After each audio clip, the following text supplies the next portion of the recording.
Allowing or alive spiritually and physically. I guess it's a kosher topic of guarding our hearts and our tongues and our mouths.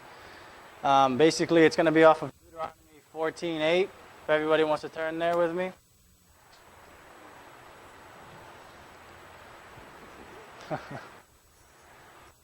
So Deuteronomy 14:8. Does anybody want to read it for me? Yeah, 14:8. And the swine, because it divides the hoof, choose not the cud, it is unclean unto you. You shall not eat of their flesh, nor touch their dead carcass. And in my Hallelujah scripture, so we all basically have my scripture says, and the pig is unclean for you because it has a split hoof, but does not chew the cud. You do not eat their flesh or touch their dead carcasses. So today I'm going to take things back to the Hebrew of what that scripture could mean with the origin of the language. Many of you look like you're new. I'm going to go ahead and explain to a good level for you guys to understand the letters and the language. It's almost like me, I don't speak Spanish, so if you speak Spanish to me, I won't know what you're really saying. But my girlfriend's my translator. So in the pig, the swine, you have chazir. It's a meaning of a masculine noun referring to a pig or a hog, a wild boar. It is among the unclean animals that Israel could not eat. So if you refer yourself to be of Israel, then this is obviously referring to you. It is unclean, tameh, meaning it's an adjective that means unclean. It denotes impurity or defilement to oneself. It can also refer to ritually unclean items, such as people, things, foods, and places or items.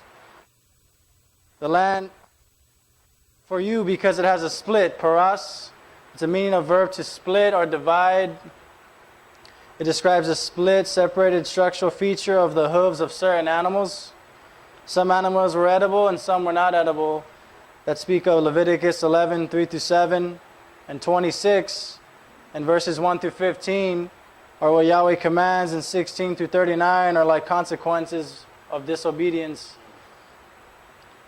You do not be, but does not chew the cud, you do not eat.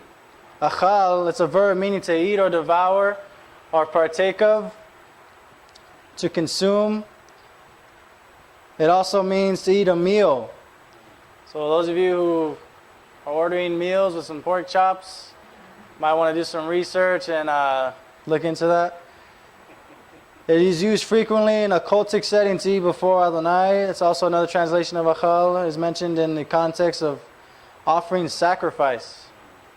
So I think if we partake of something that is abominable or unclean, we become what we eat. Like the saying is, you are what you eat. So what you eat, when you're praying, what you partook of in the flesh, it's almost like you're ascending something that he doesn't hear if you're partaking of things that are wicked. Basar, it means their flesh, meaning the flesh. Basic meaning is frequently observed in the Old Testament, especially in the literature concerning sacrificial practices. Naga means to touch, to reach to strike. The basic import of this verb is a physical contact from one person to another, since the interpersonal contact can come in one or more or of many varieties. Their dead or their carcasses, nebula. It's a feminine noun meaning a carcass, a corpse, a body devoid of life, whether human or animal. And the law clearly states that contact with carcasses or dead animals, Leviticus 5:2, or with a dead body of person, Numbers 19:11, would render an individual unclean. So, what I did, I did something that my dad really does on my level of understanding, is I went out of my way to pull the first letters of all the words that make up this scripture of Deuteronomy 14:8. So I get like a picture out of it. You have a chet, a tet, a pei, an aleph, a bet, and 2 nuns. These letters represent a fence, a snake or wisdom, a mouth, strength, a house, and 2 seeds. Those are symbolic meanings of the letters of Hebrew, because Hebrew is life in itself. They have it's alive. So if we look at this as a phrase, I put it in my own understanding of words, But I put, if we let our windows or our fence be weak for the wisdom of a snake, of things that are impure to our mouths, and we devour and consume, we will lose the strength, connection to protect the house and bring upon us defilement, dividing our seeds and our life and even our generations to come. So another part I got out of this is something that Eve even did. This can also connect to what Eve did in Genesis 3:16. And the woman saw with her gates, her windows, within the fence of the garden, that the tree was good for food, that it was pleasant to the eyes. She fell for the lust of her eyes and of her flesh, and a tree desirable to make one wise from the snake. And she took of its fruit and ate. And she also gave to her husband, which he ate. So that's even a reflection as well, as we have to guard our gates. And even husbands, we need to be a shield and a fence even for our wives to protect them from temptations. Also, I took the liberty to get even the last letters of the words that make up this scripture, Deuteronomy 14:8. I almost see it as like a light at the end of a tunnel, or even light in the darkness, because the first letters look like almost of a judgment of the choices or consequences of choices you've made of partaking of pig, and then the last letters almost look like an answer of a way out, I guess.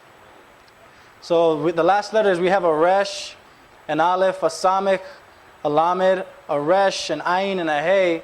For those of you who don't know what those letters are, you can look them up. There are 22 total.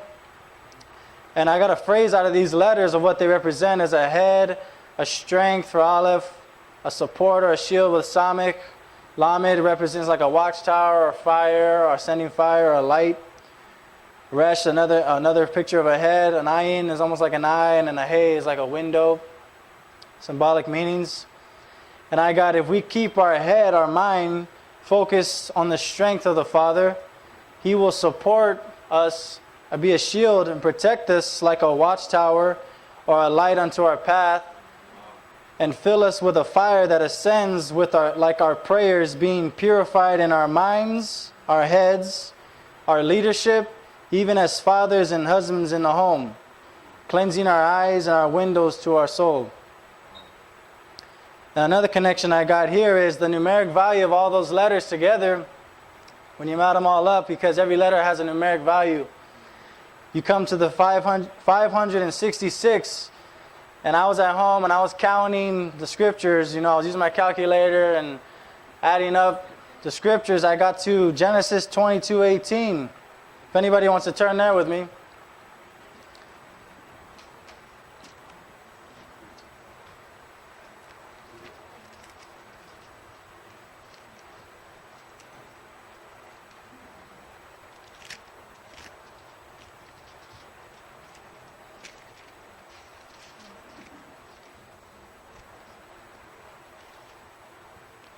And it says, in your seed all the nations of the earth shall be blessed, because you have obeyed my voice.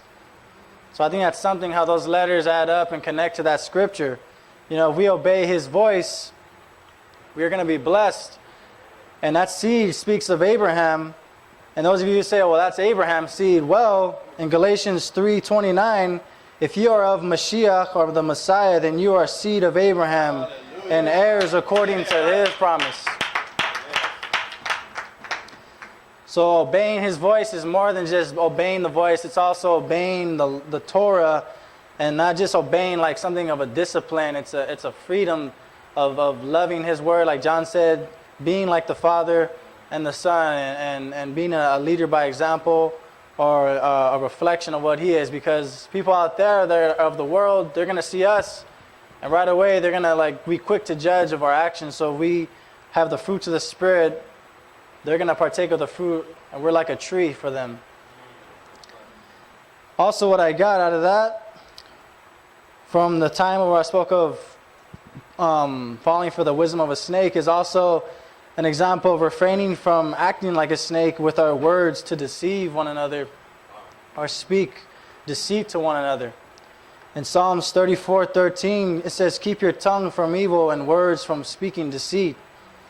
In the Hebrew, I got out that even the word tongue and evil there can also refer to lashon hara, which is saying something negative about a person or a party, a group of people. It is not previously known to the public. It is not intended to even correct or improve a negative situation, even if it's true. Regardless of how it's presented, it's wicked to speak about one another. You know, when Yeshua says we're supposed to love one another, even our enemies.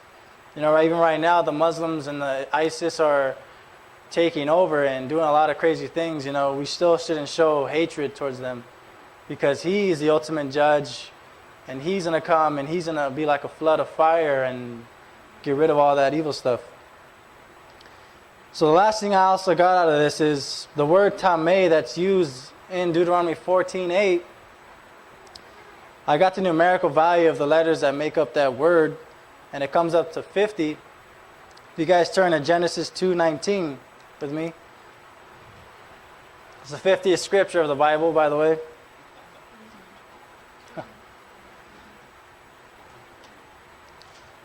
Let me know when you guys are all there. All right. So Genesis 2:19, it says, "And from the ground YHVH Elohim formed every beast of the field and every bird of the Hashamayim, the heavens, and brought them to the man, Adam, and to see what he would call them. And whatever the man called each living creature, that was its name." So I saw this as, even from the beginning with Adam, he saw pig as tameh, unclean, and that was its name, and that's what it's forever going to be, even spoken by Yahweh. So that's about it.